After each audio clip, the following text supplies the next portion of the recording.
Então, olá, boa tarde a todos, sejam bem-vindos à nossa semana de diálogos sobre o Fórum Mundial da Água de Brasília 2018 ao Senegal 2021. Eu me chamo Murilo Santana e sou o gerente de comunicação do consórcio PCJ. Então, como já tentado, antes de nós iniciarmos aqui as apresentações do webinar dessa tarde, alguns informes são necessários, né? Como já pedi, que todos os microfones fiquem desligados e as câmeras, com exceção dos nossos convidados e palestrantes. E também solicitamos que nenhum participante tente controlar a tela de exibição, ou teremos que, infelizmente, excluí-lo do evento para não atrapalhar a apresentação de nossos palestrantes convidados. Informamos que é necessário a todos os participantes que queiram receber o certificado de participação na Semana de Diálogos, que escreva o seu nome completo, o nome da sua instituição, da instituição que você representa, e o e-mail no chat aqui do nosso webinar para constar como lista de presença.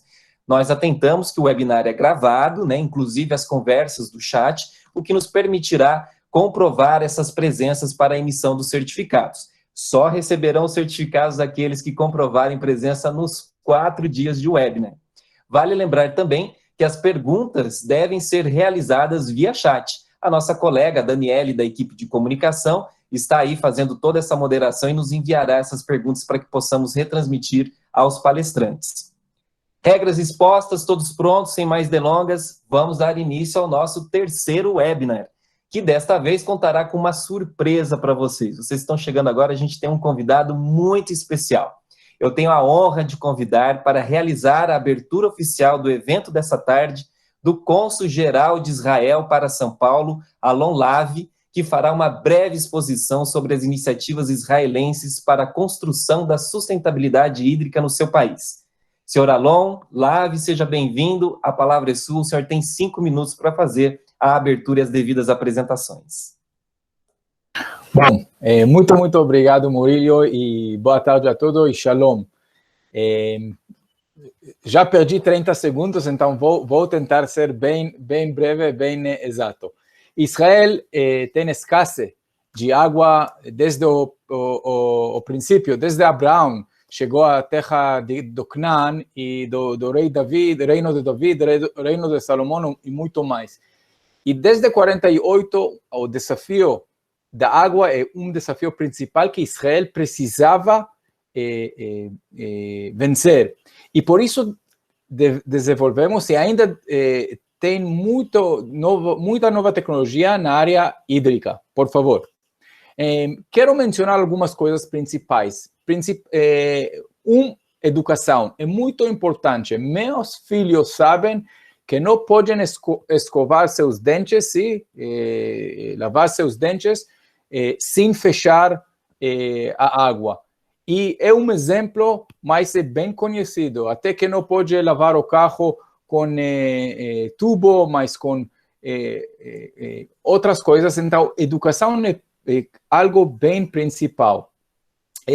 Também, parte disso é campanhas para guardar, ahorrar e guardar água. Gerenciamento de água. Não sei se vocês ou pessoas sabem, mas muita água está perdida nos tubos dos municípios, dos estados, etc. Tem porcentagem que pode chegar até 50%, 60% de perdida. Israel trabalha muito para, primeiramente, garantir que não perdemos e, se perdemos, identificar onde para consertar imediatamente. Irrigação, Israel criou irrigação de gotejamento já há 50, 60 anos e até hoje não tem, hoje em Israel, irrigação que não é de gotejamento ou não tem irrigação que não é preciso. E este é algo bem fundamental. Por favor, Murilo. Desalinização. Desculpe, palavra complicada em português. Mas, olha, Israel não teve água há, não sei, 30 anos, porque tivemos basicamente 2 fontes principais. O Mar do Galileu, sim, e Kinneret, e o outro, a aquífero que tivemos nas montanhas. E tivemos, cada ano, problemas graves de água. Hoje já não tem, e principalmente porque 60% da água em Israel está de fonte de dessalinização, com plantas grandes que temos em Israel, e estamos construindo mais plantas maiores, e este é algo que nós achamos que também pode ajudar muito o Nordeste aqui no Brasil, mas é algo principal. Murillo? Reciclagem. 80% da água em Israel, água potável que é usada em Israel, está reciclada e está reusada na área da agricultura, em princípio. 86%. O próximo país é a Espanha, com 20% mais ou menos. Então, Israel realmente tem avanço grande, e este avanço é por a necessidade de usar esta água novamente e para não perder a água. Mas reciclagem e reusar a água é algo bem importante, Murillo? E agricultura, reabilitação de rios. Como mencionei, a agricultura em Israel, hoje toda a agricultura é agricultura de precisão. Não tem plantas que não têm irrigação de esgotamento, até que 2/3 de Israel é um deserto, com menos de 200 mililitros de água. Só para entender, eu acho que na semana passada, em São Paulo, tivemos mais de 200 mililitros de água. Então, em um ano, 2/3 de Israel, 60% de Israel tem baixo disso, e além disso, podemos, e tem muita agricultura desta área por todas as ferramentas que mencionamos. Então, para encerrar, porque eu respeito muito estes 5 minutos, água é o parte principal para criar sustentabilidade e para desenvolver a agricultura na maneira sustentável, e Israel sempre está aberta para compartilhar o conhecimento e a experiência que temos para apoiar sustentabilidade e para apoiar outros países. Muito obrigado pelo convite e shalom a todos. Obrigado, Cônsul Alon Lavi. O senhor vai ficar conosco aqui para depois, se tiver algumas perguntas, né, poder atender a nossa audiência, né? Com muito prazer, claro.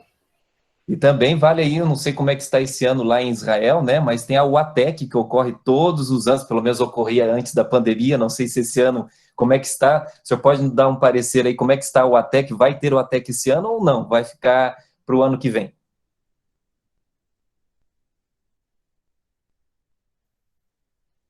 Não, este ano não vamos ter, mas trabalhamos para talvez ter soluções digitais de tipo UATEC, e se esperamos que no próximo ano sim vamos ter algo. Não sei se UATEC, mas algo similar.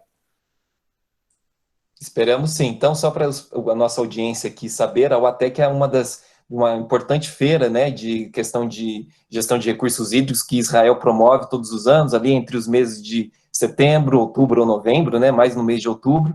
E vamos ver, se for ter uma versão digital, nos comunique que a gente faz a divulgação aqui para os nossos contatos aqui todos do PCJ e do Brasil, porque hoje a gente está aqui com uma audiência de pessoas passando por todo o Brasil, né? Tem pessoal do Ceará, tem o pessoal da Universidade Federal do Mato Grosso, a gente tem aqui também o Hugo Piffer, sempre aqui conosco, seja bem-vindo, Hugo.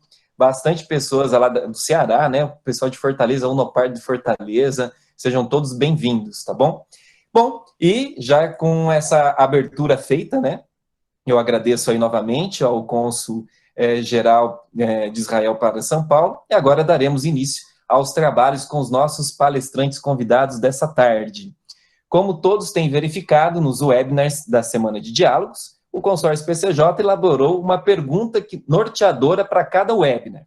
Assim, hoje lançamos o desafio para que nossos palestrantes dessa tarde respondam à questão. Anotem aí. Como transformar as decisões acordadas em papéis e documentos internacionais, como o do Fórum Mundial da Água, em ações plurais e que atendam ao maior espectro possível de benfeitorias para as sociedades, em especial as que mais carecem de água. Também gostaria de informar que amanhã, notem aí vocês que estão nos acompanhando, amanhã, quem participar do webinar amanhã, que é o último dessa semana de diálogos, vai receber, na semana que vem, um link secreto para ter acesso ao conteúdo exclusivo do nosso livro que a gente vai lançar amanhã, um pré-lançamento, né, nessa sexta-feira, desse livro que retrata os resultados do 8º Fórum Mundial da Água ocorrido em Brasília em 2018, que são com todos esses palestrantes que a gente está recebendo aqui nessa semana de diálogos. Então, anotem aí, participem amanhã do último dia, somente amanhã, quem participar amanhã vai receber o link secreto para ter acesso em primeira mão ao nosso livro sobre o Fórum Mundial da Água. Bom, vamos então para a nossa primeira convidada hoje aqui. A nossa primeira convidada será a nossa querida amiga Cláudia Graber. Claudinha, como é conhecida pelos amigos. Ela é arquiteta e possui especializações nas áreas de educação ambiental para sociedades sustentáveis e MBA em gestão do ambiente e sustentabilidade. Já desenvolveu trabalhos nessas áreas para a GEVAP, para o consórcio PCJ e para a ONG Elo Ambiental. Participa dos comitês PCJ pela entidade Inevat. Atualmente é diretora da Richer Gestão Imobiliária. Cláudia Graber foi responsável por um capítulo muito especial no livro sobre o Fórum Mundial da Água, que o consórcio PCJ vai fazer o pré-lançamento amanhã, chamado Declaração da Água e Espiritualidade. Claudinha, seja bem-vinda. Você tem aí de 15 a 20 minutos para fazer a exposição desse tema para lá de interessante.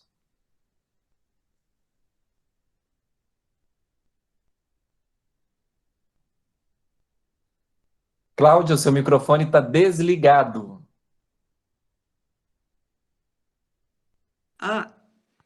Agora sim. Boa tarde a todos. Nossa, é um prazer muito grande estar aqui com vocês. Estar aqui com o Chicão, né, que me deu a oportunidade anos atrás de fazer parte aí da equipe de vocês. E eu tenho que agradecer também ao professor Francisco Moschini, que me dá a oportunidade hoje em dia de participar da grande família PCJ através da Inevat. O professor Francisco Moschini é uma pessoa muito querida na nossa grande família PCJ. Então, vou falar da minha experiência de fórum, né? Inclusive tem a ver com o cônsul de Israel.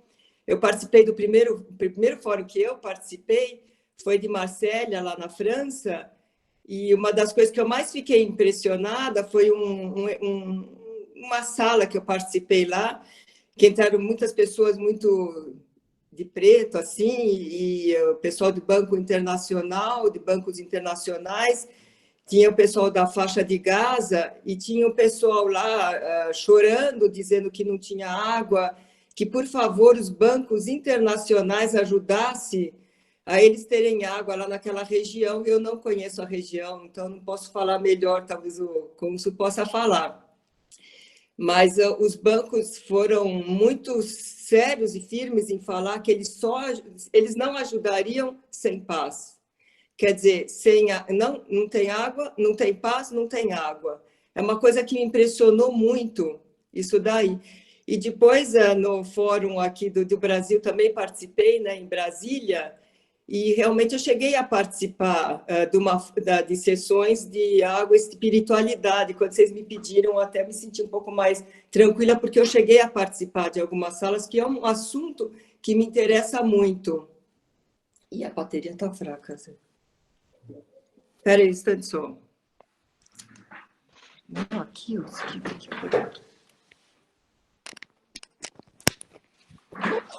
É um assunto que me interessa muito. E, de modo geral, a gente pensa, muita gente conversando com as pessoas, né? O que é espiritualidade e tal. Tem gente que acha que é religião, né? Então é uma coisa assim que não é muito clara. Mas, de modo geral, espiritualidade tem a ver realmente com paz, com respeito ao próximo, com respeito a si mesmo, entender que a gente faz parte de um universo, de um planeta vivo, de oceanos e mares e rios, pássaros, matas, que tudo faz parte da vida e a vida é um valor sagrado.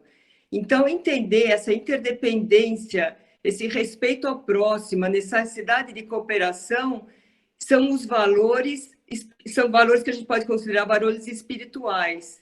E é por isso que o pessoal, por esse caminho, foi a declaração de espiritualidade do Fórum do Brasil.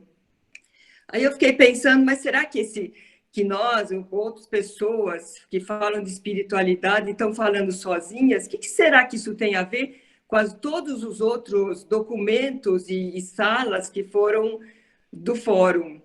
Aí eu fiquei bem admirada, porque realmente a declaração ministerial parece uma declaração espiritual, é um chamado urgente para ação decisiva sobre a água. Fala em harmonia e equilíbrio com o planeta e seus ecossistemas, fala de reconhecer culturas, a Mãe Terra, cooperação inclusiva, a agenda inclusiva, os mais vulneráveis, comunidades locais, povos indígenas, fala até o ciclo hidrológico global e seus processos geológicos, o clima, os oceanos, os ecossistemas são altamente interdependentes e todos eles devem ser levados em consideração.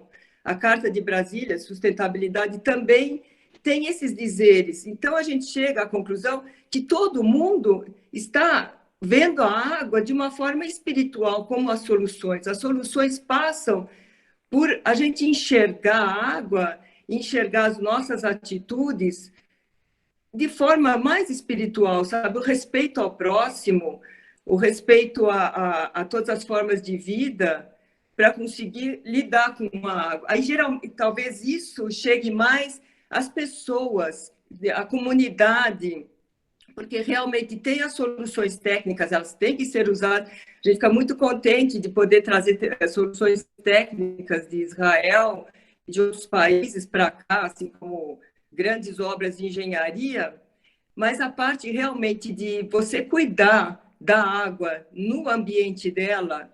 Então, eu vou falar a nossa experiência aqui, na prática, da bacia PCJ, da nossa grande família das bacias PCJs. Inicialmente, os rios eram vistos como que sustentabilidade, um ponto da sustentabilidade, que é a questão econômica, para geração para atender as indústrias, né, geração de energia elétrica. Só que os rios foram ficando poluídos, e aí, na nossa região, os prefeitos começaram a não conseguir mais tratar a água e viram que uma cidade lançava esgoto, a outra cidade pegava o esgoto da cidade anterior, lançava esgoto, uma pegando esgoto do outro para abastecer a população. Aí eles resolveram se unir, outra palavra, é união. Com a união deles, foi iniciado justamente essa família PCJ, o consórcio. E na nossa região, até um modelo para o Brasil, se tratar de comparar com países mais desenvolvidos, não é, mas a gente está chegando aos 80%, está perto dos 80% de água tratada. Quer dizer, os rios a gente já conseguiu reclassificar o Rio de Jundiaí para outra classe de água, quer dizer, um esforço, mesmo diminuição de perda nas canalizações. Só que dentro dessa família PCJ tinha umas pessoas que falavam assim, gente, a gente está tratando a água, mas a água está diminuindo nos mananciais. Principalmente o Nelson Barbosa, que todo mundo conhece, a água está diminuindo. E só que é difícil, né? O pessoal entender que tem que cuidar do campo para ter água. Então, e é uma ação diferente, né, do que estava sendo feita. Porque não é só fazer mata ciliar. Todo mundo fala assim, vamos plantar mata ciliar. A mata ciliar não adianta, se não cuidar da microbacia hidrográfica acima das nascentes, a gente vê, quem vai a campo bastante, que as nascentes podem ter a mata de ciliar em volta de 50 metros, mas se fizer um loteamento, indústria, ou sei lá o que se faça lá para cima, ou impermeabilizar tudo, a nascente é prejudicada. E se a água que cair nessa microbacia não infiltrar e não formar aquela quantidade de água sob a superfície da terra, as nascentes vão secando, e é isso que estava acontecendo, que está acontecendo, né? Aí teve aquela estiagem de 2014, 2015, e o sistema Cantareira quase secou, não conseguiu mais fornecer água aqui para a região, foi um Deus nos acuda, né? Porque o rio Atibaia, realmente eu andei no leito do rio Atibaia, estava seco, morreu 70 toneladas de peixe naquela época no rio Piracicaba. E aí, o que estava conseguindo ainda abastecer eram essas microbacias. Então, a gente tem que entender que a gente tem que compreender o ciclo da água, a infiltração da água, e que todas as formas de vida dentro dessa microbacia sejam perpetuadas, certo? Para a água descer, infiltrar. Aí a gente fala para os agricultores, não, antigamente falava para o agricultor, tem que tirar a mata, porque a propriedade tem que ser produtiva. Isso fala o Trapé, que era coordenador da CTRN. Depois se falava, não, tem que plantar eucalipto, porque o eucalipto é ótimo. Depois, não, tem que deixar a mata, tem que tirar o eucalipto, que seca o solo. Quer dizer, cada vez vem com uma coisa diferente. Agora a gente fala assim, tem que deixar a mata, os 20%, tem que fazer curva de nível para a água infiltrar no solo, para ter água sobre a superfície do solo, para que as nossas nascentes continuem com água. Aí eu pergunto para vocês, e como é que está esse produtor, esse nosso guardião da água? Se nós olharmos a parte econômica, o desenvolvimento econômico, a sustentabilidade, a parte ambiental da sustentabilidade e a parte social, como que está esse nosso agricultor, esse pequeno agricultor nessas regiões de mananciais? Por exemplo, São Paulo é uma região extremamente rica, extremamente cheia de muita água, é rica em água também, economicamente em água. Os rios Tietê e o rio Pinheiros são enormes, muito maior do que aqui o nosso rio Atibaia. E São Paulo também soterrou diversas nascentes, sumiu com rios, o Anhangabaú, não tem mais nada de água lá. E aí, o que faz? Vamos pedir água para o nosso vizinho, a bacia PCJ. Aí pega a água da bacia PCJ. Depois, não, agora não está mais tendo quase água da bacia PCJ, então vamos pedir para o vizinho da bacia PCJ, do Paraíba do Sul. É muito importante fazer essa conexão de água, porque a água realmente hoje em dia chove muito num lugar, então é bom ter uma interligação dos sistemas, é muito importante. Mas é importante também uma palavra que chama cuidar. Eu sou vovó hoje em dia. Eu falo para os meus netinhos, gente, nós temos que cuidar da nossa água. Quem que está cuidando, por exemplo, da água em cima do sistema, sobre o sistema montante do sistema Cantareira? São aqueles produtores, aquele que tem umas vaquinhas, não são grandes fazendeiros que eu vejo lá. E eu pergunto, sustentabilidade é a questão social também. Como é que está aquele nosso guardião da água? Como é que está? Geralmente está em vulnerabilidade social, muitos deles. Tem escola naquela região, tem posto de saúde naquela região.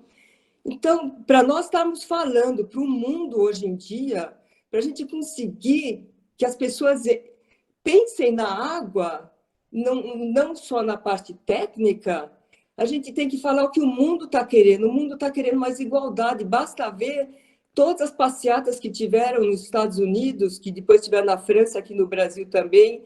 A solidariedade hoje em dia com o pessoal de favelas e coisas assim, que não tem nem água e nem comida por causa dessa pandemia.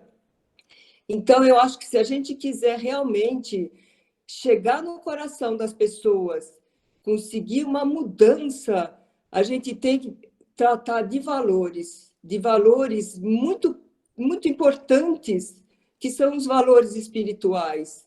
A gente tem que fazer um trabalho muito profundo de entender que se a gente não cuidar de uma bacia hidrográfica, na nossa região aqui, não é dessalinização, são as nossas bacias hidrográficas, elas dão muita água, mas a gente precisa cuidar delas, cuidar da pessoa que está lá, cuidar da natureza, das florestas, porque além da água, se nós não cuidarmos do nosso meio ambiente, da nossa natureza, dos nossos mecanismos de interconexão e interdependência pela vida natural do mundo, vão começar a sumir até as abelhas e a gente depois não vai ter nem trigo e nem fruta nas árvores.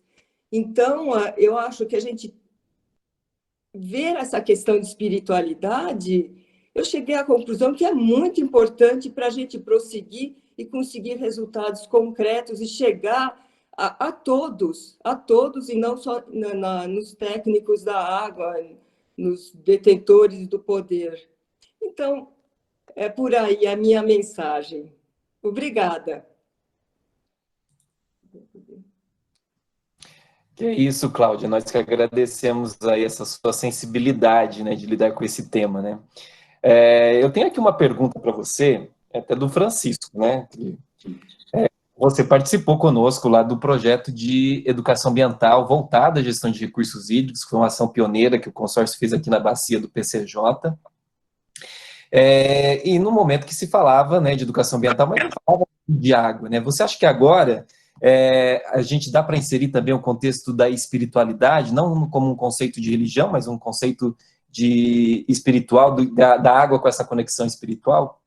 Com certeza, inclusive, achei muito interessante no stand do Japão, lá em Brasília, eles estavam com trabalho, eles estavam alertando da importância de fazer essa conexão, de enxergar as bacias hidrográficas lá em volta, e eu até estou aqui com o trabalho de educação deles, ambiental deles aqui, que eles falam da importância dessas áreas que eles fazem o plantio de arroz, que é importante tanto para manter a água no solo, quanto para manter a população que vive dela lá, quanto para manter a biodiversidade. Então, eles estão já trabalhando, já existem muitos trabalhos a esse tipo de respeito, inclusive na nossa região, no consórcio, aí, quando eu estava aí com vocês, nós, um ano, fizemos um trabalho que eu achei muito interessante, de resgatar o histórico da água das cidades. Então, cada cidade ia resgatar, falar com pessoas mais velhas, até pessoas que é uma pena perder, sem eles contarem como era antigamente. Fizemos até uma atividade falando assim, diga com o pessoal de terceira idade, né? Nós chamamos o pessoal de terceira idade, para eles contarem como é que fala 5 coisas interessantes e 5 coisas boas e 5 coisas ruins daquela época, de antigamente, sei lá, 50 anos atrás, e 5 coisas boas e 5 coisas ruins de hoje em dia. E é interessante como tudo tem suas vantagens e desvantagens. Fala, nossa, antigamente tinha muita água, mas não tinha água nas torneiras, porque não tinha os sistemas de água funcionando direito, e tinha muita água no chão, a gente ficava molhado, com os pés molhados, e ter que ficar passando por aqueles córregos e tal. E hoje em dia, eles falaram naquela época, nós temos água nas torneiras, mas a natureza e as nascentes e tudo, a gente não está mais vendo tanta água. Então, é interessante, a gente até, a Elo Ambiental, na época, fez um vídeo, Elos da Água, que vocês conhecem, falando sobre isso, que ele fala, no vídeo eu falo que aquela água que caía aos pouquinhos, aquela água que a gente chama da agricultura, hoje em dia, é até profético, né? Hoje em dia já não acontece mais tanto, porque a água cai muito forte, né? Como a gente viu agora em Santa Catarina, e aquela chuvinha, aquela garoa de São Paulo foi sumindo. Então, dá para trabalhar muito. A gente tem que trabalhar com as crianças e com as comunidades, não teoria, sabe? Vai para um fórum, fica assim, fala muita coisa, assim, mas na prática o que está acontecendo. Então, o resultado grande que eu vejo, né, dos trabalhos de educação ambiental do consórcio, né, Chicão? A gente punha os professores no ônibus, ia lá até o rio e falava assim, ó, daqui que vem a água que você toma, porque a maior parte das pessoas não sabem. Você pergunta lá em São Paulo, eles falam que é do sistema Cantareira, eles acham que é da região da Cantareira. Você pergunta até para outras pessoas, elas não sabem de onde que vem a água que elas tomam. E essa corte de conexão com a realidade da própria pessoa é um problema que faz que as coisas... E outra coisa que eu queria falar, desculpa me alongar, que eu esqueci de falar, outro problema que tem grave é que são os limites municipais. Então, antigamente, um jogava esgoto na água que o outro ia abastecer, né, outro município. Hoje em dia, um município, como a bacia hidrográfica, às vezes perpassa o limite de um município, então a água vem do outro município, o outro município não acha importante aquela região, então põe indústrias, põe aumento de... corta lá, não cuida, e prejudicando a água do outro. Então, quando antigamente se jogava água para o esgoto para o vizinho, hoje em dia se soterra as nascentes do município vizinho. Então, essa interdependência, essa conversa que todo mundo tem que ter e achar caminhos conjuntos é muito importante. Ontem mesmo o Rio Brasil falou da importância de trabalhar regionalmente por bacias hidrográficas, porque os limites de município, que o uso e ocupação do solo é competência municipal. Como que a gente faz isso? Como que lida com isso? É um grande desafio da nossa região e do Brasil, né? Ô, Cláudia, tem aqui uma pergunta do Robert, que ele diz o seguinte, para você atender a nossa audiência. O mercado financeiro vem discutindo bastante, além dos temas de ESG, Blue Bonds, também sobre a desglobalização e crescimento dos governos centrais na economia. O tema que você falou é extremamente importante. Como você vê essas iniciativas? Ainda que o fim seja somente o lucro, mas colateralmente acaba tendo um papel social importante. Acho que cai naquela discussão de ontem também, que atentou-se muito no webinar de ontem sobre o valor da água, né, Cláudia? Sim, sim. O Robert é uma pessoa que trabalha para o Bradesco, e ele sabe que hoje em dia as pessoas que fazem investimentos, e mesmo os bancos internacionais, eles estão sendo muito cobrados em relação a isso. Porque não tá. Espera aí um instantinho só. Está me caindo a carga. Eu vou mudar de tomada, que essa tomada aqui não estava ligada, eu acho.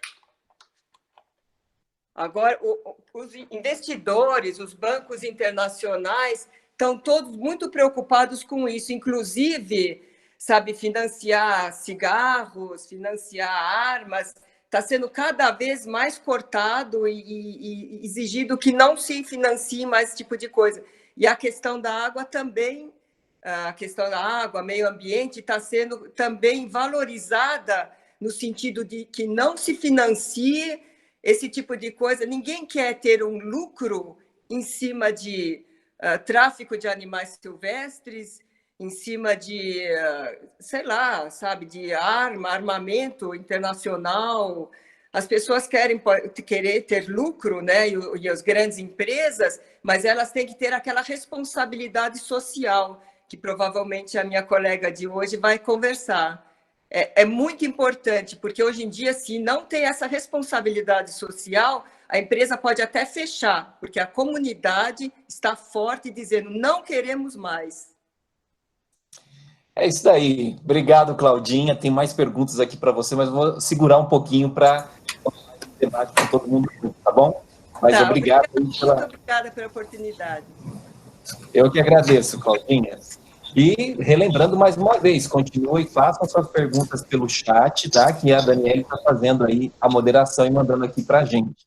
Também gostaria de lembrar vocês que estão chegando agora, que tem que registrar a presença no chat para receber o certificado depois, ao final dessa semana de diálogos. Então, peço aí, gentilmente, que vocês coloquem o nome, o e-mail, a entidade do qual vocês representam e deixem registrada a sua audiência para receber o certificado. Bom, vamos então para o nosso segundo convidado aqui da nossa tarde, né? Que é também um entusiasta da questão ambiental. O Samuel Barreto, ele é biólogo, ele possui MBA em sustentabilidade pela Faculdade de Economia e Administração da Universidade de São Paulo, a USP, e já participou de importantes projetos ambientais de cunho nacional. Já atuou como coordenador do núcleo União Pro-Tietê, da SOS Mata Atlântica, e o programa Terra, Fogo, Mar e Ar, da NetPress, para a Rádio Eldorado. Atualmente, é gerente nacional de água da ONG The Nature Conservancy, a TNC. Samuel ficou responsável pelo capítulo do nosso livro do Fórum Mundial da Água, que teve como tema Por uma Nova Cultura da Água, Declaração da Sustentabilidade. Samuca, seja bem-vindo. Você também tem aí agora seus 15 a 20 minutos para suas explanações. Boa tarde, Murilo, mais uma vez. Boa tarde a todos, a todas. Cumprimentar aqui a Cláudia, a Tereza, o cônsul Alon Lavi, de Israel, a todos os que estão aqui participando, agradecer e parabenizar o consórcio PCJ por essa importante iniciativa, puxando novamente aí um debate daquilo que ocorreu, daquilo que vai acontecer no ano que vem, se Deus quiser, né, no Senegal, pela primeira vez também, assim como foi no Brasil, a primeira vez no Hemisfério Sul, a realização do Fórum Mundial de Água acontecerá também pela primeira vez no continente africano no ano que vem. Então, um prazer estar aqui participando, e eu acho que até responderam, Murilo, uma primeira questão que você trouxe para nós, né, como transformar esses acordos, políticas em ações concretas, né? Eu acho que o exemplo do próprio consórcio PCJ é uma inspiração para isso, porque se dá com decisão, se dá com diálogo, se dá com participação, se dá com convergência de objetivos comuns dentro de um cenário que é muito desafiador. Acho que a Cláudia trouxe elementos assim muito importantes que a gente também acredita que são determinantes. Um deles, nesse cuidado com a água, que ela colocou muito bem, é o que a gente também chama dessa nova cultura da água, que é fundamental, desse cuidado com um elemento que sem o qual não tem vida na Terra. E nesse momento que a gente vive, né, um momento histórico dessa pandemia, mais do que nunca a gente entende e percebe a importância de ter água limpa. E no momento como esse, imagina bilhões de pessoas sem acesso ao saneamento, à coleta, a tratamento de esgoto, mais de 1 bilhão de pessoas sem acesso à água potável, e mesmo no Brasil, mais de 35 milhões de pessoas nesse momento sem água limpa, né? Quer dizer, um elemento fundamental para o combate dessa pandemia, além de quase metade da população que não tem acesso à coleta e ao tratamento de esgoto. Então, é por isso que o tema hídrico, associado aos impactos das mudanças climáticas, é o maior desafio que nós temos durante todo esse século XXI. E, mais do que nunca, eu acho que nós vamos precisar ter muita sabedoria na construção dessas convergências, independente das diferenças que possam haver, estabelecer convergências naqueles princípios que são fundamentais, né, de valores da sociedade, para um trabalho conjunto. Mesmo no Brasil, esse enorme desafio que nós temos pela frente. E o que a gente tem observado e visto, que até mesmo aquelas metas dos Objetivos de Desenvolvimento Sustentável dificilmente serão alcançadas nos próximos 10 anos, não só no Brasil, mas no mundo. Então, é importante também repensar as políticas existentes, os instrumentos, a reforma financeira fundamental para viabilizar a transformação necessária. Mas nada disso vai ser suficiente se não houver essa nova cultura da água, se não houver governança, se não houver gestão, se não houver novos elementos que precisam ser considerados na gestão da água. E aqui, na parte específica, até do que diz respeito ao saneamento, no nosso entendimento, um elemento que é preciso ter um aprimoramento, que não basta só captar, tratar, distribuir, e no nosso caso ainda descartar. É preciso também, além de reusar, reciclar, cuidar das fontes de água, cuidar dos nossos mananciais. E a gente ainda percebe um distanciamento muito grande nas práticas do setor de saneamento e mesmo ainda na agenda dos recursos hídricos, na agenda da gestão dos recursos hídricos no Brasil e no mundo. A TNC, eu não falei, mas é uma ONG de meio ambiente presente em mais de 100 países do mundo, no Brasil há mais de 30 anos, e um dos elementos que nós tratamos, e uma das estratégias fundamentais é exatamente essa da água. E um dos elementos dentro dessa estratégia são as soluções baseadas na natureza. E são essas soluções que ainda são negligenciadas, elas ainda ficam à margem dos elementos centrais, que precisam estar de forma complementar às demais ações de gestão de demanda, como na gestão da oferta. Porque com o crescimento projetado da população até 2050, essa pressão no modelo business as usual vai se dar exatamente sobre as fontes, sobre os recursos naturais. E para atender à produção de alimento, para a produção de energia ou mesmo para o abastecimento. E todos os cenários apontam para um aumento no consumo de uma forma muito expressiva. Até 2050, o mundo, nesse modelo business as usual, deve aumentar o consumo de água em torno de 50%.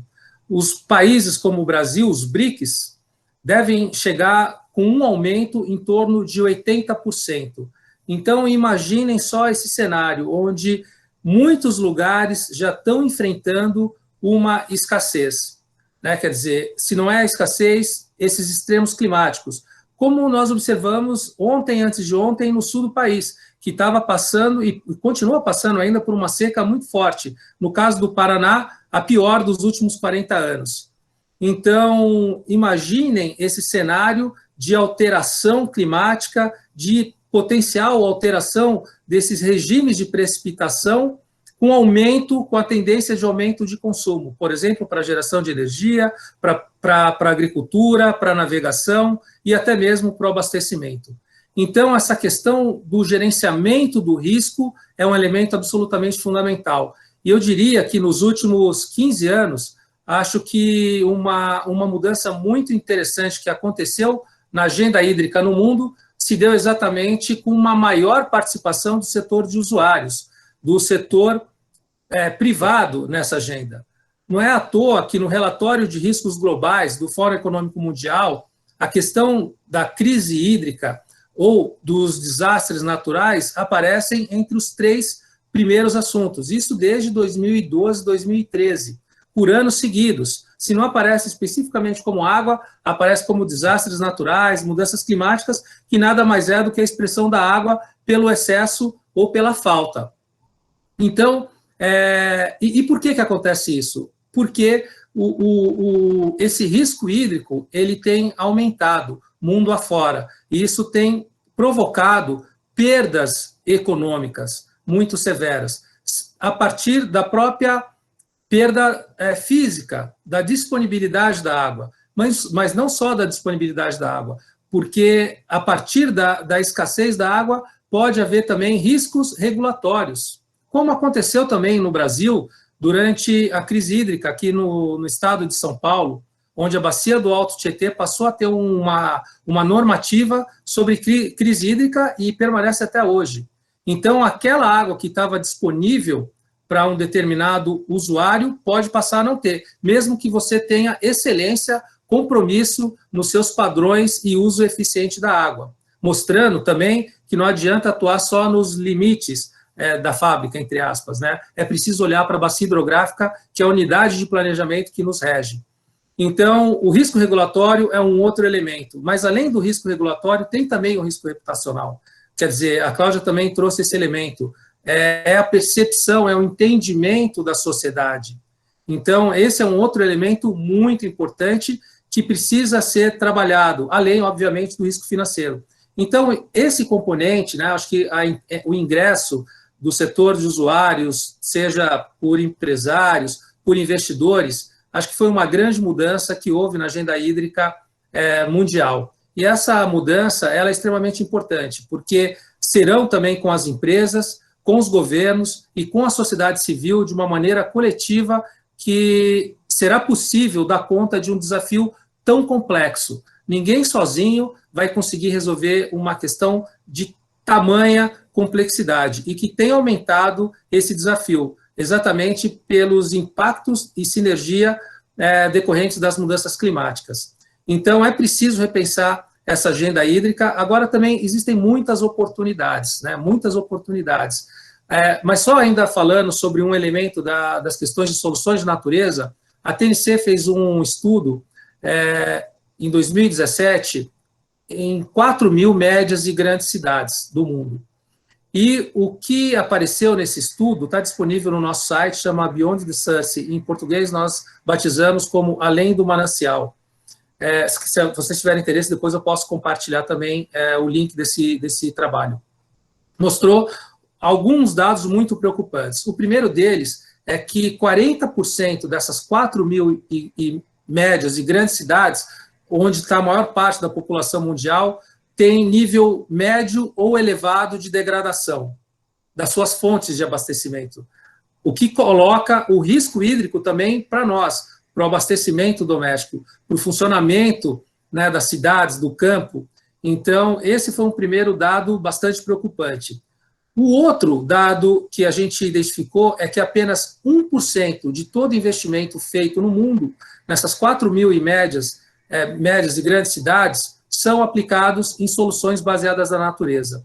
Em 2018, no Fórum Mundial de Água, foi lançado pela ONU um documento exatamente sobre as soluções de natureza, mostrando que nós não podemos mais negligenciar esse tipo de ação, que ela precisa fazer parte da zona central da gestão dos recursos hídricos e do saneamento. Por quê? Porque pode haver um impacto extremamente significativo na quantidade, na qualidade de água e na recuperação dos investimentos, assim como fez Nova York, que entendeu e percebeu que proteger, recuperar os seus mananciais sairia muito mais barato do que ficar tratando água poluída ou ficar buscando água cada vez mais longe, como acontece no Brasil e no mundo, além de ter ativos encalhados, como nós temos aqui o maior reservatório da região metropolitana, um ativo encalhado, né, que é a represa Billings. A sua maior parte não está disponível porque está completamente contaminada.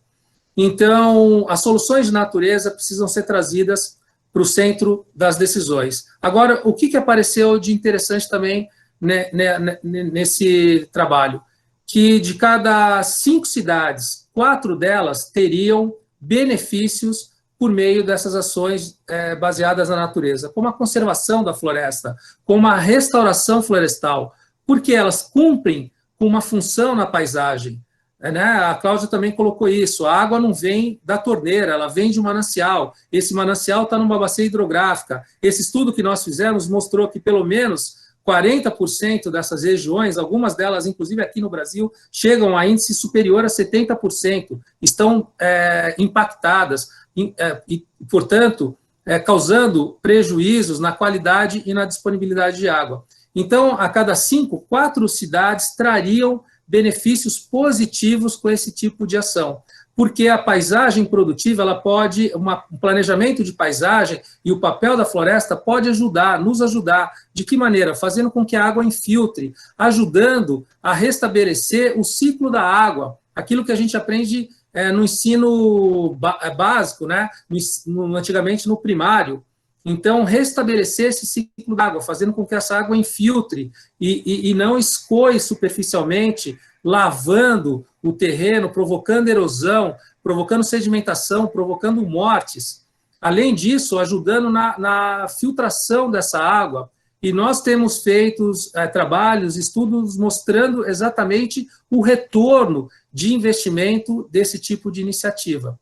E mundialmente existe também uma grande oportunidade, e aqui no Brasil não é diferente, quando nós estamos falando que 35 milhões de pessoas não têm acesso à água potável, quase metade da população não tem acesso à coleta, ao tratamento do esgoto, dessa reforma, onde nós temos a oportunidade de reverter esse cenário, né, numa cadeia produtiva que pode gerar milhares e milhares de emprego, promovendo a recuperação da qualidade da água, promovendo os diversos usos múltiplos. Nós nos lembramos bem, durante a crise hídrica, né, o que aconteceu também na bacia do PCJ, o limite que foi para os municípios, para as pessoas, para as empresas que pararam de funcionar, a hidrovia Tietê-Paraná, que ficou parada por quase 2 anos, o impacto econômico e de empregos que isso ocasionou.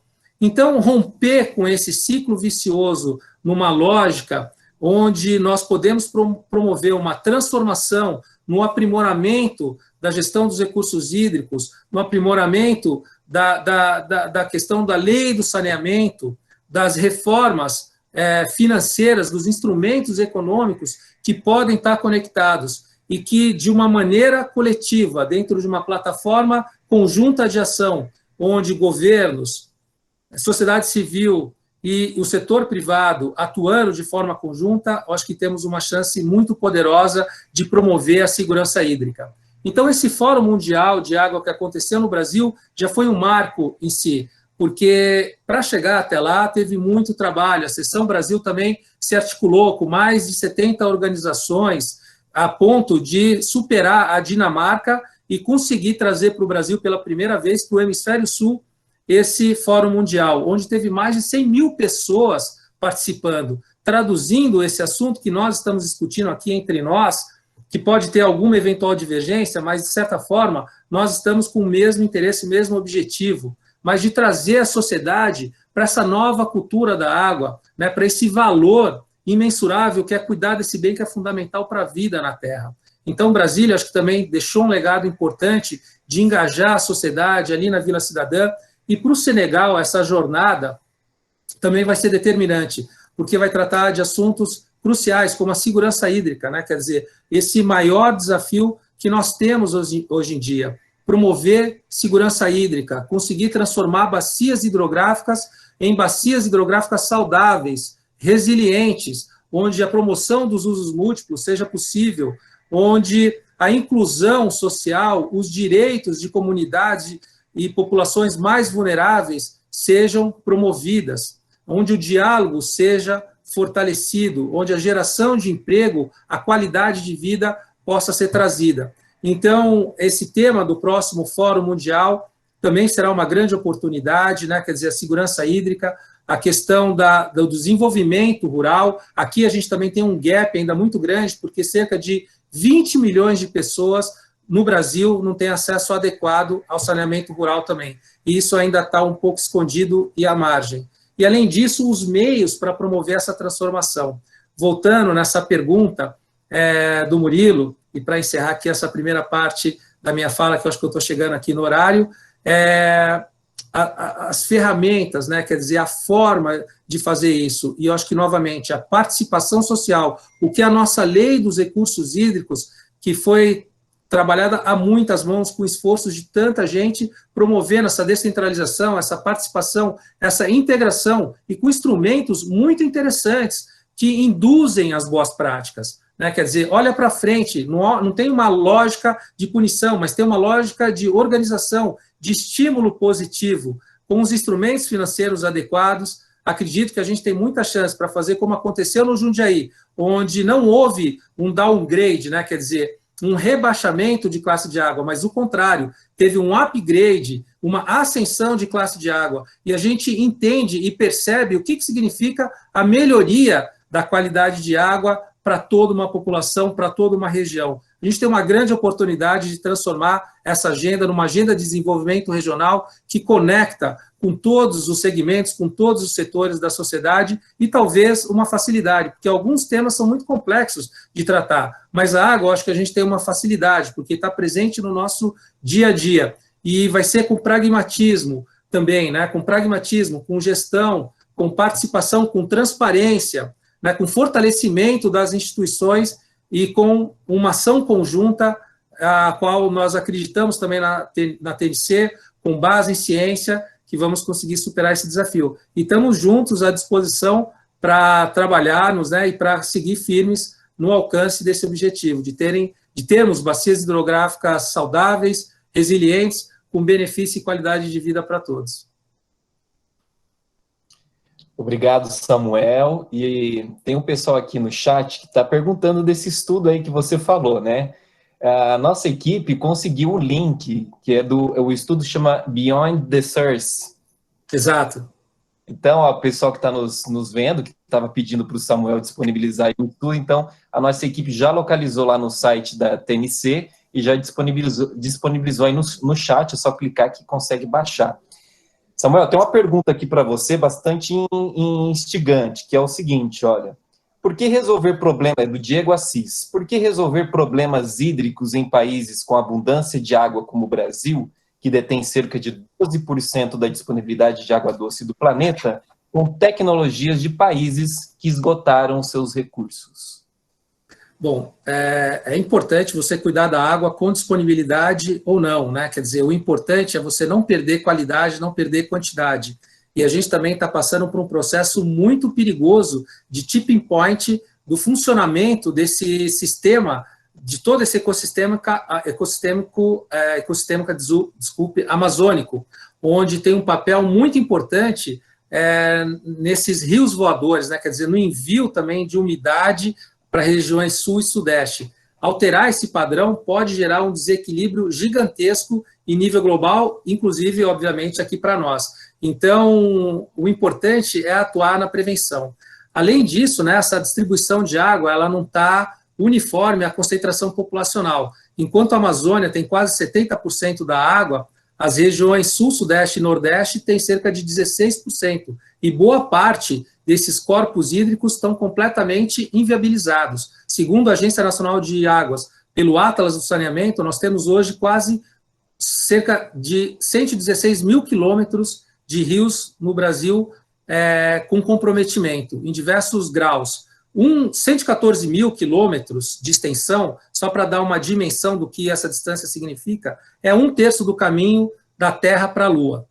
É a extensão que nós temos hoje de rios comprometidos. Então, Diego, eu te diria que nós também não podemos descartar nenhum tipo de tecnologia. Todas elas precisam ser consideradas, adaptadas a cada realidade, né? Agora, acredito também que não só apenas essas grandes intervenções, obras, que têm que fazer parte do cardápio. Existem diversas tecnologias, mesmo em regiões como São Paulo, a região metropolitana, que se fala que tem pouca água disponível, a gente vê que tem muita água disponível, né?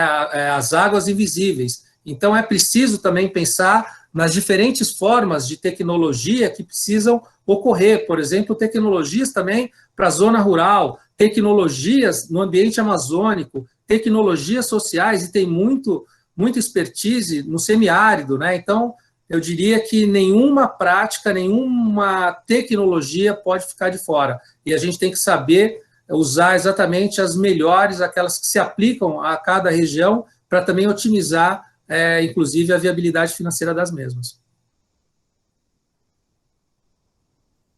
Então é isso daí, obrigado, Samuel. Depois você volta no final para a gente ter mais um debate aí com os outros palestrantes e com a nossa audiência. E você que está aí nos acompanhando, não perca tempo não, continua fazendo suas perguntas aí pelo chat, que a Daniele está aí monitorando, pegando todas as perguntas, mandando aqui para a gente repassar para os nossos palestrantes. Nunca é demais lembrar também que você que está chegando agora, aproveita, já coloca lá, escreve seu nome, seu e-mail, a instituição que você representa, para registrar sua presença no nosso chat e assim ter acesso depois ao certificado de participação. Também quero lembrar mais uma vez para as pessoas que estão participando hoje, participarem novamente amanhã do nosso último webinar dessa semana de diálogos, porque amanhã quem participar vai receber o link secreto para acessar o conteúdo em primeira mão do livro sobre o Fórum Mundial da Água que os nossos palestrantes aqui dessa semana escreveram em conjunto com o consórcio PCJ. Bom, então vamos agora para a nossa última convidada dessa tarde, né? Bom, existe um termo dentro da gestão de recursos hídricos que se faz muito apropriado para o nosso debate aqui dessa tarde. Gestão descentralizada. Essa expressão é tão rica para o sistema de gerenciamento de recursos hídricos, porque engloba todos os atores envolvidos com o uso do gerenciamento de recursos hídricos, como o setor público, o rural, a sociedade e, claro, o setor empresarial. Tudo isso para introduzir nossa próxima convidada para lá de especial. Tereza Vernaglia é CEO da BRK Ambiental. Ela especializou-se em implantação e gestão de empresas de infraestrutura com larga escala e complexidade. Possui graduação em Engenharia Elétrica pela Faculdade de Engenharia de Sorocaba, com MBA em Gestão de Negócios pelo Instituto Técnico de Aeronáutica da ESPM. Vem atuando por 30 anos nos setores de redes de telecomunicações públicas, em redes de distribuição de energia elétrica e, mais recentemente, em saneamento com as redes de água e esgoto e água de reuso para a indústria. Assumiu em maio de 2017 a presidência da BRK Ambiental, empresa líder do setor privado de saneamento, trabalhando para transformar a vida dos brasileiros através da ampliação do acesso aos serviços de água e esgoto.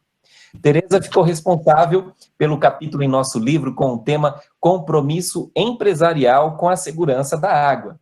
Tereza, muito obrigado pela sua participação, por ter aceitado aqui o nosso convite. E você agora, fala com você tem 15 a 20 minutos para as suas colocações. Tá ok, obrigada, Murilo, obrigada pelo convite, boa tarde a todos os colegas que estão aqui participando desse seminário, todos que estão nos ouvindo agora.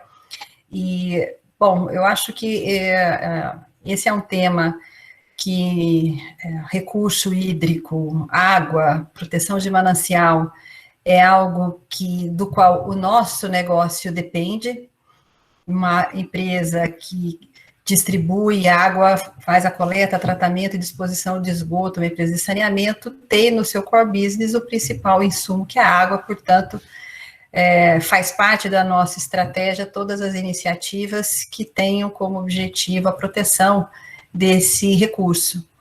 E uma iniciativa que nós tivemos, e que eu acho que faz parte muito da nossa estratégia, foi para além do nosso serviço, né, que é entregar uma água de qualidade, fazer a correta coleta, tratamento e disposição do esgoto, foi formalizar publicamente nossa participação junto com o CEBEDES. O CEBEDES é um Conselho Empresarial Brasileiro para o Desenvolvimento Sustentável, que no último Fórum Mundial da Água lançou um compromisso empresarial brasileiro com a segurança da água, que terá no Senegal, em 2021, a apresentação da evolução desse compromisso de cada empresa.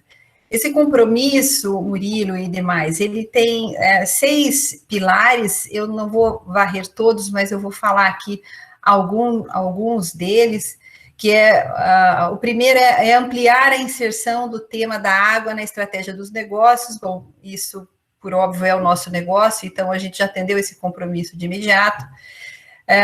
Mitigar os riscos da água para o negócio, e aí o que nós temos feito para medir a nossa evolução nesse compromisso em específico? Bom, o primeiro é o programa de redução de perdas. Nós temos muito investimento reservado para isso. A BRK opera em 4 municípios na área do PCJ. A primeira foi em 1995, que é Limeira, e a mais recente é Sumaré, em 2015. E para dar alguns números, de lá para cá, foram mais de R$1 bilhão de investimento, incluindo investimentos em perdas, não só nisso, mas em perdas foi uma parcela considerável desse valor, e tem mais R$400 milhões que nós vamos investir nos próximos 2 anos. E um número que eu gostaria de compartilhar com vocês de resultado, né? Bom, como sabem, Limeira é uma referência nacional do ponto de vista de perdas. Ela tinha 45% no início da concessão, hoje ela tem 15%, mas um grande destaque é Sumaré. Sumaré tinha 60% de perdas em 2016, hoje, 4 anos depois, ela está em 36%, ou seja, é uma redução significativa num curto espaço de tempo, e o nosso objetivo até 2025, que é o nosso plano de negócio, é reduzir, no geral, em todas as nossas operações, e aqui não estou me referindo apenas aos municípios da região do PCJ, 26%. Então, isso é uma forma de preservar os nossos mananciais, reduzindo as perdas, né? Uma outra iniciativa, um outro compromisso é comunicar publicamente a gestão de água da empresa, e a gente está trabalhando em ter um relatório público mostrando todas as iniciativas que nós estamos fazendo, onde perda é uma dessas iniciativas. Incentivar projetos compartilhados em prol da água. Nós estamos incentivando startups de mulheres para trazer soluções para questões atreladas ao saneamento. Uma delas, por exemplo, é a disposição do lodo. Então, a gente quer trazer essa nova geração de pessoas que que são engajadas, que têm um propósito naquilo que fazem, para ajudar a companhia a pensar em alternativas e talvez ser uma ideia, ser um grande potencial até de investimento da companhia no médio e no longo prazo. Um outro compromisso é o engajamento da cadeia. Então, a gente tem um trabalho muito forte sendo feito com os nossos fornecedores, para que eles se juntem a nós nessa iniciativa de ter o uso adequado da água no seu processo produtivo, assim como nós estamos fazendo no nosso processo de distribuição, coleta, tratamento do esgoto. A gente tem ampliado cada vez mais o uso de água de reuso, por exemplo, no nosso processo produtivo. E novas tecnologias, contribuir com tecnologias, conhecimentos e processos que levem à melhor utilização desse recurso. Então, esses são os 6 grandes compromissos que nós assinamos nessa carta com o CBEDES, e a gente espera, em 2021, levar muitos resultados já tangíveis e mensuráveis da companhia no seu papel de preservação dos mananciais. E aí eu já vou terminando a minha fala, Murilo, eu queria dar um destaque especial à questão da tecnologia para o tratamento do esgotamento sanitário. Nós, no nosso plano de investimento, mais de 60% valor atrelado à rede de esgotamento sanitário, ou seja, a construção de novas conexões e de mais estações de tratamento, usando tecnologias que consumam menos energia, que ocupem menos espaço. Nós sabemos que o desafio do saneamento não é limitado, mas a grande concentração da população são as áreas metropolitanas, e espaços para a construção de estações é um problema ambiental, o licenciamento ambiental é algo complexo. Então, ter tecnologias que consiga aumentar um volume de tratamento com um espaço geográfico menor é o que a gente tem buscado, e a gente tem tido bastante sucesso nisso.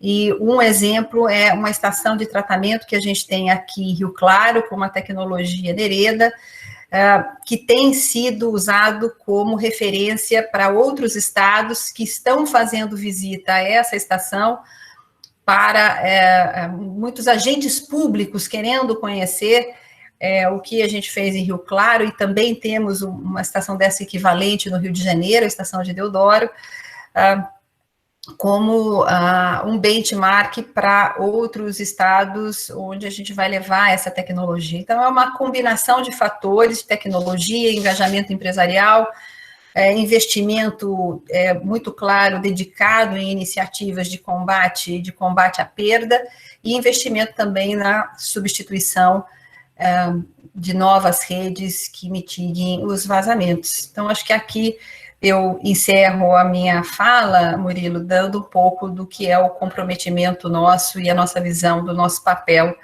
para proteção desse recurso essencial para o nosso negócio. Obrigada. Tereza, só queria registrar aqui, o pessoal no chat elogiando aí os serviços lá em Limeira, viu? A Elaine Campos, por exemplo, dizendo que Limeira tem o antes e depois da privatização, e melhorou muito, viu? Então, também aqui a Túlia Brugali também falando que adorou aí a ideia da BRK da inclusão através das startups, muito bom, parabenizando o seu trabalho. Eu sei, gente, a Tereza tem que sair porque ela tem compromissos, né, agora no meio da tarde, mas eu queria só fazer uma perguntinha rápida que chegou aqui no chat, Tereza. Claro, Murilo. Antes de você já dar a sua saída.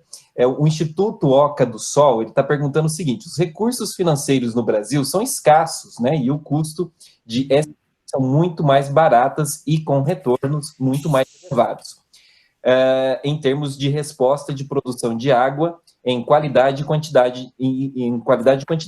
Como mencionado, nem mesmo 1% é investido em SBN. Como aumentar os investimentos em SBN em pelo menos 50%? Acho que isso vai de encontro também com a questão, acho que eu já pode aproveitar para comentar, a história do marco do saneamento que foi aprovado na semana passada, que é uma das bandeiras aí do setor privado para conseguir ampliar os seus serviços aqui no país. Tá ok. Murilo, a sua ligação picotou para mim no começo e eu não consegui. Se você puder repetir a primeira parte da pergunta que foi feita pela nossa colega do Instituto Oca, eu agradeceria. E depois eu falo do marco. A parte do marco eu consegui pegar. Então, vamos lá. Os recursos financeiros no Brasil são escassos e o custo de SBN são muito mais baratas e com retornos muito mais elevados, em termos de resposta de produção de água em quantidade e qualidade. Como mencionado, nem mesmo 1% é investido em SBN. Como aumentar os investimentos em SBN em pelo menos 50%? Tá ok. Obrigada pela pergunta. Bom, eu estou no saneamento há 3 anos e ainda estou aprendendo as siglas, então eu vou pedir uma ajuda para saber o que é SBN.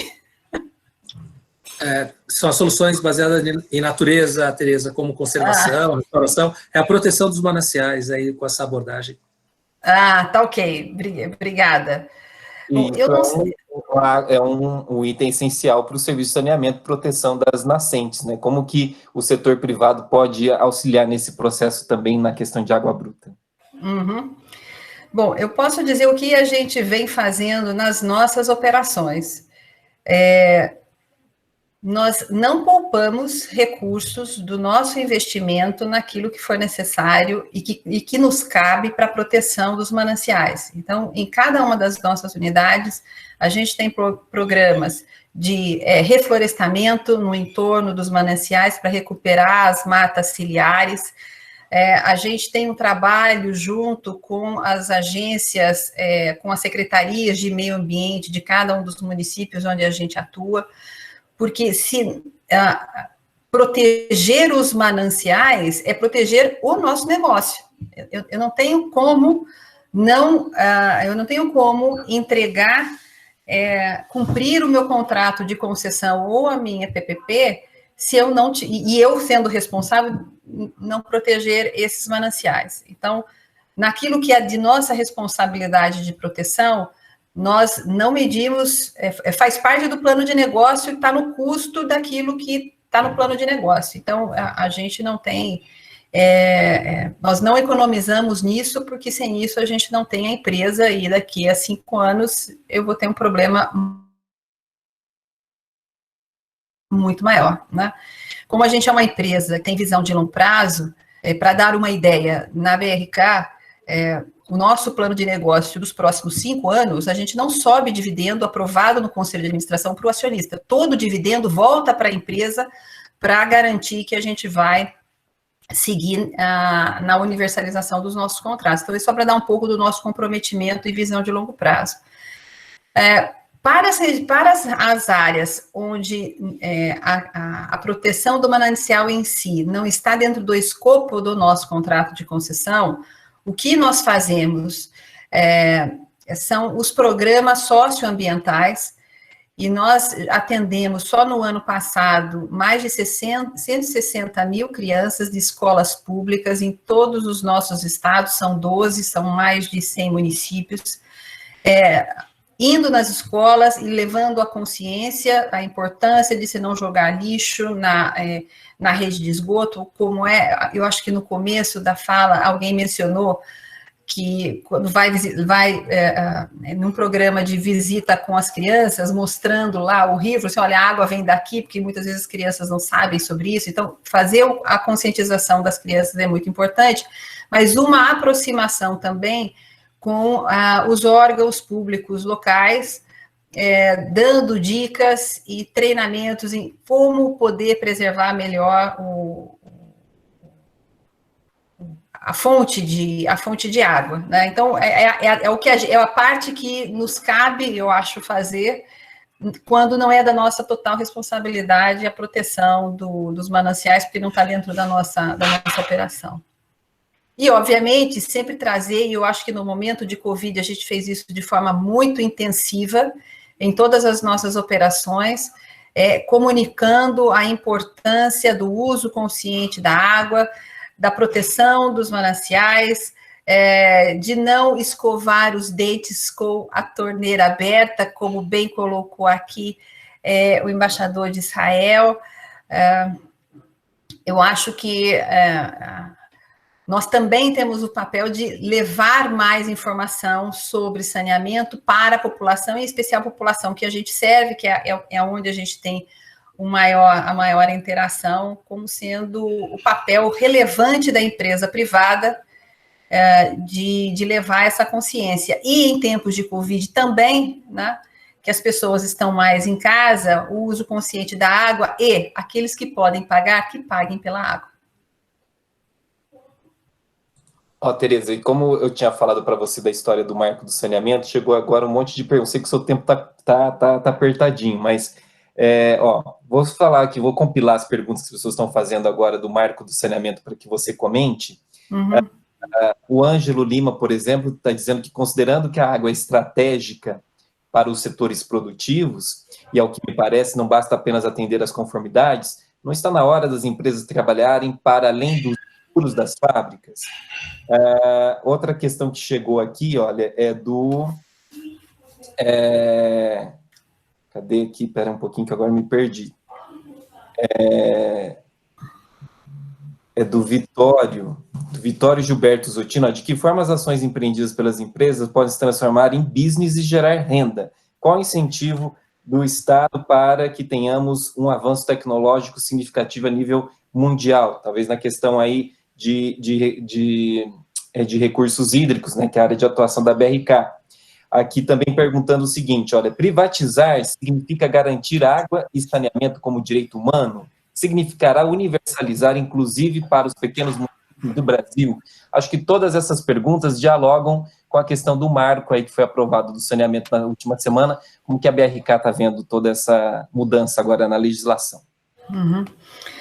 Bom, o Brasil tem hoje, como acho que todos os que estão aqui sabem muito bem, tem números muito atrasados de acesso a esse tipo de serviço, né? Metade da população não tem acesso a esgoto e o Canadá inteiro não tem acesso à água potável, e dos 83, 85% que tem água encanada, não as tem com regularidade, talvez também não com qualidade. Então, e os investimentos, para que a gente supere esse tipo de situação, passa por investimentos da ordem de 30 a 40, 30 bilhões de reais, vamos dizer, para ficar nesse número, 30 bilhões de reais ao ano. Hoje esse número não passa de 10 bilhões, 12 bilhões foi o ano passado e caindo, e, portanto, se nós seguirmos esse volume de investimento daqui para frente, a gente só chegaria à universalização em 2050, 2060. Ora, nós estamos falando dos ODS 2030, 20 anos depois. Eu acho que o Brasil, que está entre as 10 maiores economias do mundo, deveria se envergonhar de uma posição como essa. E quando a gente se depara com uma situação como a Covid, que expõe ainda de forma mais latente o quão precário é essa infraestrutura, eu acho que a hora era realmente de mudar, e eu acho que o Senado fez a sua parte, aprovando esse projeto de lei, porque ele irá abrir a possibilidade de que venha o investimento que o setor público hoje não tem condição de fazer, e aqui não é uma questão de dizer quem é melhor ou quem é pior, não é essa a discussão é como fazer o serviço chegar na ponta. Para ele chegar, precisa de investimento. o governo, seja no nível municipal, estadual ou federal, não tem recurso para fazer 30 bilhões de reais de investimento ao ano, o setor privado tem. Mas para o setor privado fazer, ele precisa de regras claras, ele precisa de segurança jurídica e regulatória, ele faz a conta e ele entra e assume risco, e entrega. Eu acho que o caso da BRK é um exemplo de mudança de realidade num curto espaço de tempo. Quando a gente olha a cidade de Sumaré, que saiu de uma perda de 60 para 36 em 4 anos, isso é significativo. No último ano, o que a gente evitou de perda nas nossas redes era o equivalente de água para abastecer uma cidade por um mês de 500 mil habitantes. Isso é significativo. Mas tem condição de captar dinheiro, tem capacidade de executar e tem compromisso em entregar o resultado e está aberto a qualquer tipo de fiscalização. Então, sim, eu acredito que o marco regulatório foi um passo importante para a gente começar a pensar em virar esse cenário. Não será só ele, é necessário ter ainda uma agência reguladora ativa, e isso vai levar um tempo, mas é importante que ela já comece a atuar, a se preparar, e, por fim, ter projetos que sejam projetos bem estruturados do ponto de vista de engenharia e também de estrutura de financiamento para que os players, as empresas nacionais e internacionais possam fazer os seus investimentos e entrar para competir e reverter esse cenário. Obrigado, Tereza. Tá chegando um monte de perguntas para você, então vocês que estão nos acompanhando, a gente se compromete a passar para a Tereza e depois fazemos um convite para ela voltar novamente aqui nos webinars do Consórcio PCJ, porque você é sempre muito bem-vinda, é uma querida e todo mundo gosta muito de ouvir você falar, está chegando um monte de perguntas, mas a gente se compromete a passar para a Tereza e depois a gente marca um novo encontro, tá bom, Tereza? Tá bom, agradeço muito, Murilo, peço desculpa aos colegas aqui do painel e aos ouvintes aqui do seminário, mas eu tenho uma outra reunião, então eu vou precisar me desconectar. Agradeço muito, parabéns pela iniciativa e obrigada, boa tarde a todos. Obrigado você, Tereza, até mais e boa reunião, mas o nosso webinar não para por aqui não, eu queria também solicitar para que vocês que estão nos acompanhando, ainda não registrou a sua presença, registre aí no chat para que possa receber o certificado depois. E eu queria agora passar uma pergunta para o cônsul-geral de Israel aqui para São Paulo, que chegou uma pergunta aqui para ele. Deixa eu pegar aqui a pergunta do cônsul, do Alon Lave. Alon, você está aí conosco, né? Claro que sim. Alon, olha, tem uma pergunta aqui do Vitório Gilberto Zottino, que ele diz o seguinte: hoje evidencia-se o crescimento demográfico e a expansão urbana em seu território e nos territórios ocupados. De que forma a legislação de Israel equacionou a questão da sustentabilidade hídrica? Bom, eu acho que minha apresentação falou exatamente sobre isso. Mesmo que temos este crescimento urbano por lei, por educação, por política e por muita tecnologia, a maioria da água está reciclada, por exemplo, todo o sistema de saneamento, todos têm sistema de saneamento que é muito raro no mundo inteiro, por exemplo, até que estamos tentando de poupar água no aquífero e guardar água no aquífero com sistemas diferentes como dessalinização, reciclagem de água, etc. Então, eu acho que, a verdade, Israel é um exemplo que como política de água juntos com tecnologia e educação pode funcionar, porque hoje não temos escassez de água, no mesmo tempo não temos chuva, e por isso esta é exatamente a resposta. Alon, eu gostaria também que você comentasse uma questão, que o consórcio esteve em Israel alguns anos atrás, vendo toda a estrutura de gestão de vocês, e comentasse um pouco dessa participação público-privada, uma parceria muito interessante que Israel faz conciliando aí essa gestão público-privada dentro do serviço de saneamento. E aqui o Brasil, como você escutou aqui nas nossas palestras, né, acabou de se regulamentar em uma nova lei envolvendo o saneamento que vai permitir essa participação privada. Como é que é a participação do setor privado lá em Israel?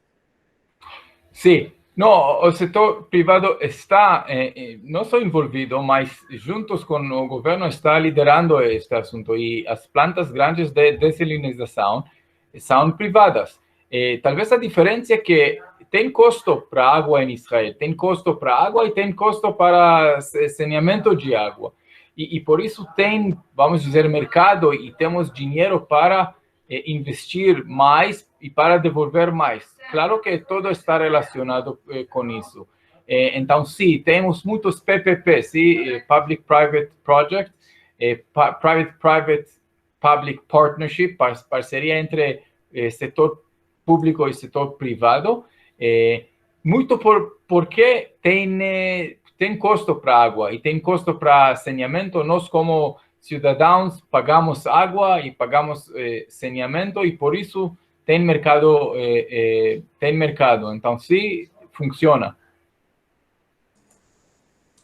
Ok, Alon. Agora, tem uma pergunta aqui que eu queria passar para a Cláudia Graber, que chegou da Gisele Braga, que ela faz aqui até um comentário, na realidade é uma opinião dela, né, que sabemos de graves problemas de corrupção que assolam o Brasil. O interesse do empresariado vem sempre em primeiro lugar. Como fazer lobby a favor da água se muitos dos representantes nos comitês estão embriacados com interesses privados? Cláudia, o que você acha desse comentário aí da Gisele? Cláudia, está desligado o seu microfone, precisa ligar. Agora, Gisele, obrigada pela pergunta. Realmente, a corrupção é uma coisa que incomoda muito no Brasil, né? E eu acho que por isso que tem que ter cada vez mais participação. Não dá para deixar nos nossos agentes públicos. Inclusive, a gente viu aí a empresa de Limeira, né, explicar. Os nossos órgãos públicos são muito ineficientes, não é só a corrupção, é a ineficiência dos órgãos públicos, é muito complicado isso, e realmente tem que ter educação, tem que ter muitas escolas técnicas e tudo, para todo mundo ter a possibilidade, né, e não ficar nas mãos desses políticos que ficam dando cargos de confiança, todo mundo fica se vendendo. Então, toda uma bola de neve que é a realidade do país. Por isso que realmente a gente tem que ter uma sociedade mais igualitária, com mais oportunidades, para a gente desenvolver mais esse país, e é um jeito de combater a corrupção. E para isso precisa de participação de todo mundo. Obrigado, Cláudia. Agora, eu queria passar uma pergunta para o Samuel, mas se a Cláudia também quiser comentar, pode comentar. Mas, Samuel, chegou aqui uma pergunta do Maurício Vieira Gomes, que ele fala: qual que é o olhar dos palestrantes sobre a contaminação do esgoto pela Covid-19 nas fezes, né? Então, esses estudos que têm saído aí sobre a Covid presente no esgoto. A TNC está acompanhando isso? O que você tem para nos relatar de novidade?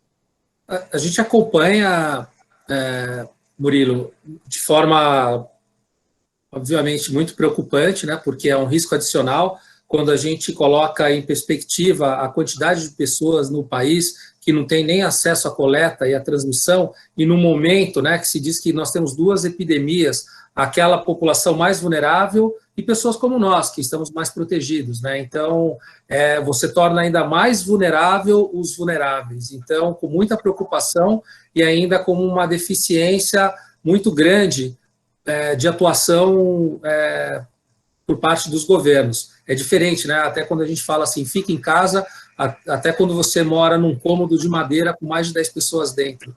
Então, daí, eu acho que a importância desse cobertor também social, de assistência à população. Se você me permitir, Murilo, eu queria também retomar 2 pontos rápidos, né, com relação ao marco legal, que eu acho muito importante.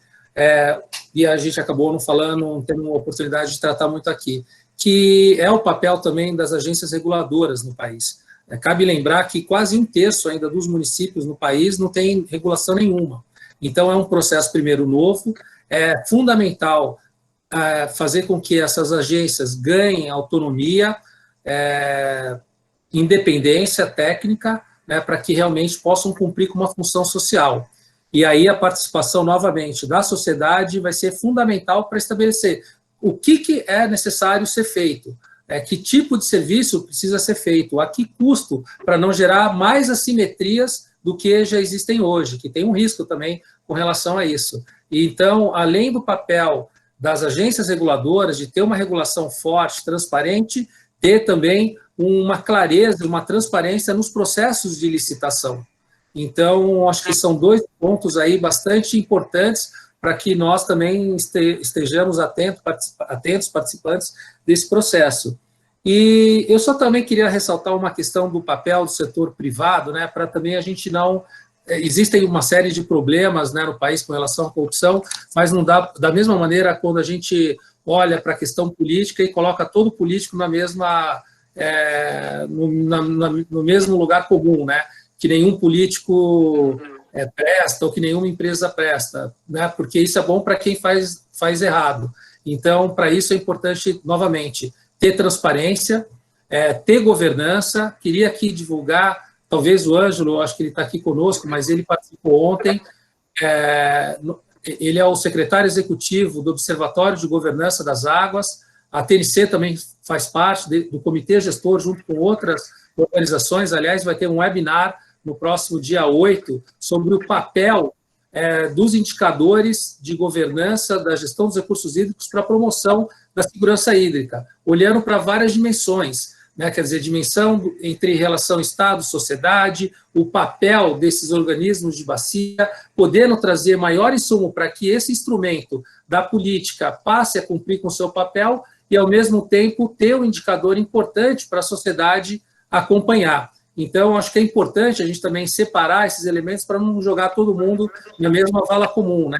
E eu mesmo conheço compromissos, a própria TNC tem interfaces com empresas que têm compromissos claros, declarados, transparentes, né? E aí a empresa vai se colocar como aos olhos da sociedade, porque também tem uma corrente cada vez maior no Brasil e no mundo que está olhando para isso, né? Quer dizer, que está olhando para o papel que essas empresas vêm cumprindo e o seu valor social, como que essas empresas compartilham valor com a sociedade, né? E na questão da água, isso é fundamental, né? Quer dizer, como que você compartilha valor com toda a sociedade? Ela participa em conjunto para resolver os problemas da bacia hidrográfica, ela tem metas de melhoria, de trabalho conjunto, quer dizer, ela tem reduzido ali a sua utilização, tem promovido benefícios coletivos. Então, existem alguns indicadores que também nos ajudam a mostrar esses processos.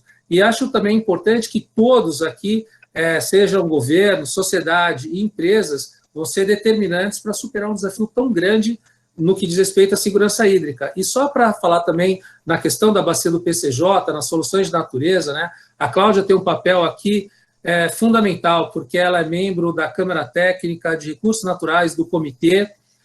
A questão das soluções de natureza está consolidada como um elemento importante com investimento dos comitês, o João Demarque como coordenador, uma série de pessoas, instituições compromissadas por isso. Hoje, os investimentos da agência representaram, o último investimento, se eu não me engano, 14% dos investimentos em soluções de natureza. E a TNC também participou, tem colaborado com isso. Das nossas iniciativas também tem informação no nosso site. Nós conseguimos entregar em parceria com o governo, sociedade, empresas, mais de 160 mil campos de futebol, como se fossem 160 mil maracanãs conservados, recuperados, com melhores práticas, melhorando a qualidade de vida, efetuando pagamento por serviços ambientais, beneficiando milhares de famílias que estão nessas áreas de montantes. Então, são com esse tipo de soluções, concertação, diálogo, que a gente resolve e supera também os desafios. Só queria aqui fazer um crédito aqui à Cláudia pela sua liderança. E também ao consórcio, né, que o Chicão aí, que é também minha escola aqui de tanta gente que está aqui presente, né, na questão da educação, das soluções de natureza, da gestão dos recursos hídricos. Quer complementar também, Cláudia? Eu queria justamente complementar. Sabe o que eu queria complementar sobre essa questão de indicadores? A gente realmente está agora iniciando, né, pela política de mananciais, a gente teve uma evolução nisso. Eu ia falar, esqueci, com o plano diretor de florestas, a gente entender que precisa ser feito as práticas de manejo e conservação do solo. A nossa política tem uma visão integrada, né, dos produtores rurais, de ver tanto a parte de florestas, como a parte de conservação de solo, o saneamento rural, que é um desafio muito grande na nossa bacia, né, Petros, e a parte realmente da produção da fazenda, né, econômica.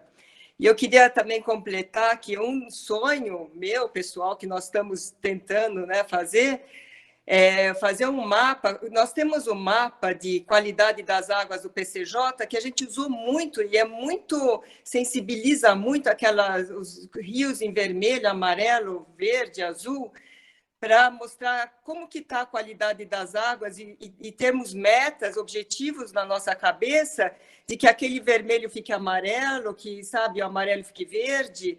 Eu gostaria muito de ter um mapa das bacias de contribuição, as bacias hidrográficas, as microbacias de abastecimento, de cores também, que mostrem como que elas estão em relação à sustentabilidade, como estão em relação justamente a matas, conservação do solo, do homem que lá mora. E é um sonho meu, a gente está tentando criar por um GT indicadores que está sendo feito na política de mananciais. É só isso. Obrigada, viu? Legal, Cláudia. Tomara que dê certo. É muito importante também esse estudo aí que você quer tocar. Para finalizar, Samuel, chegaram aqui 2 perguntinhas para você, bem rápidas, para a gente fazer e caminhar para o encerramento. O Hélio de Castro Paulino diz: Samuel, concorda que utilizamos muito mal os nossos recursos hídricos aqui no Brasil? E o João Demarque, né, pergunta se a TNC está discutindo e investindo bastante para que as concessionárias olhem além do ponto de captação e invistam realmente nos mananciais, portanto, incluindo essas ações nas suas respectivas planilhas de custos e provavelmente nas tarifas. Como está esse processo? A BRK está participando dessas discussões? Bom, Murilo, sobre a pergunta do seu Hélio de Castro, né? Sim, concordo totalmente, a começar pela nossa casa, né? Não é só água que se perde pela tubulação. De forma geral, usamos muito mal, né?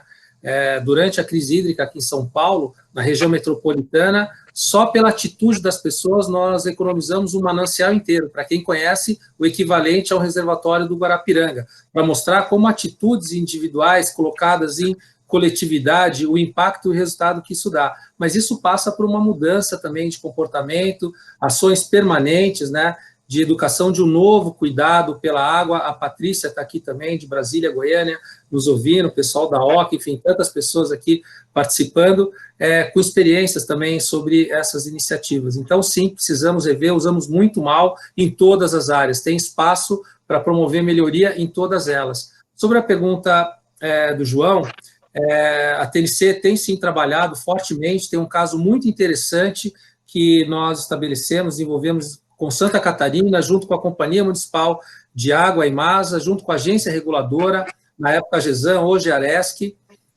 onde se incluiu um valor de conservação dos mananciais na estrutura tarifária. E nós estamos desenvolvendo essa mesma iniciativa hoje, no caso de São Paulo, discutindo com a Arcesp, discutindo com a Companhia de Água, aqui também está passando por essa revisão da estrutura tarifária. Nós estamos discutindo no âmbito da ABAR, da Associação Brasileira das Agências Reguladoras de Água, para mostrar exatamente como ele falou, que o compromisso começa com a captação, antes da captação, a montagem da captação com cuidado das fontes, com cuidado com os mananciais. Hoje o setor não atua assim, atua a partir do ponto de captação, trata, distribui e descarta. Então a gente precisa melhorar esse modelo, e a TNC está trabalhando fortemente em parceria, inclusive com a ABAR, para que daqui a um ano, mais ou menos, tenha um tipo de um white paper, um documento que posicione isso para as demais agências do Brasil. Em Brasília, a gente está avançando também com isso, com a DASA, com a ESB, em Minas Gerais, com a ARSAI. A gente está discutindo também com a Ares PCJ esse mesmo mecanismo. E o João, muito bem-vindo aí, todos que queiram contribuir com essa agenda, né? Está precisando de mais musculatura e conhecimento técnico. E eu também queria agradecer, Murilo, acho que a gente está encerrando, né? Parabenizar mais uma vez aí o consórcio PCJ por ter promovido essa semana tão rica de debates, diálogos, e um prazer enorme aqui estar com vocês, e continuamos juntos aí nessa jornada, rumo ao Senegal. Com certeza, Samuel. Nos vemos lá. Obrigado aí pela sua participação. Vou passar agora a fala para o nosso cônsul-geral de Israel, aqui em São Paulo, para que ele possa fazer também as suas considerações finais aqui no nosso webinar.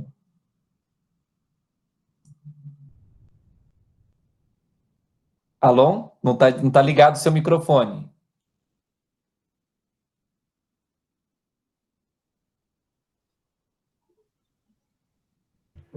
Bom, agora? Agora sim, estamos ouvindo. Ok. Primeiramente, muito obrigado por o convite e pela oportunidade de participar nesta iniciativa maravilhosa. Israel realmente está ao lado do Brasil em todas as questões que tem com água. Estamos orgulhosos com as novas com a inovação e a nova tecnologia que usamos, e também com a política, porque ao final, como mencionei, nós pagamos por água, nós poupamos água e parte da nossa cultura. Eu sei que tem projetos bem interessantes aqui no Brasil nesta área, e sempre Israel está à disposição para apoiar estas iniciativas. Então, muito obrigado e shalom a todos. Obrigado, cônsul Alon. Queria também, antes de passar para a Cláudia fazer a sua fala de despedida, agradecer a presença do seu Chico Moschini, que está aqui com a gente, tá, Cláudia? Então, também um oi, um muito obrigado pela presença do seu Chico Moschini. Cláudia, seu microfone está desligado. Isso. Então, shalom para o cônsul. Gosto muito de escutar ele, né, de todas essas tecnologias, como a gente tem muita coisa para fazer e melhorar, e achei interessante que eles preservam os aquíferos com medidas concretas que fazem, né, na superfície, que são aplicadas, assim, tipo, de diminuição de perdas, diminuição de consumo. Nós temos muito que aprender com Israel, é um povo muito desenvolvido, minha maior admiração.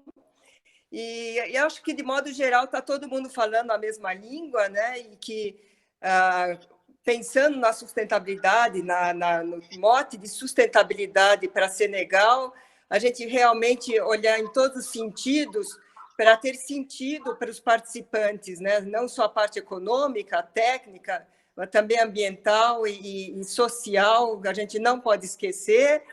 E parabenizo, eu sou a maior fã, não preciso nem falar do consórcio, todo o trabalho que o consórcio sempre fez, toda a equipe do consórcio, que é maravilhosa, e eu fiquei muito honrada de fazer parte desse livro. Muito obrigada. Obrigado você, Cláudia, pela participação e por tudo que tem feito no do PCJ. E agora, para encerrar aqui o nosso webinar, eu passo a palavra, então, ao secretário executivo do consórcio PCJ, Francisco Laos, que vai fazer aí as suas falas de encerramento. Francisco, por favor. Olá, boa tarde a todos.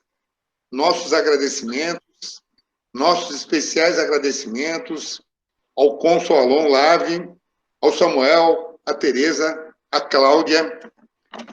E hoje, em nome do nosso presidente, Benjamin Bill Vieira de Souza, prefeito de Nova Odessa, presidente do consórcio, vamos lembrar algo importante. Qual foi o tema de hoje? O tema de hoje foi o Fórum Mundial da Água na construção da sustentabilidade hídrica futura. Eu entendo, Cláudia, que nós, hoje, cuidamos de uma primeira sustentabilidade, da viabilização do Fórum Mundial da Água do Senegal. E pactuando em paz, como disse você, dentro da espiritualidade, em paz.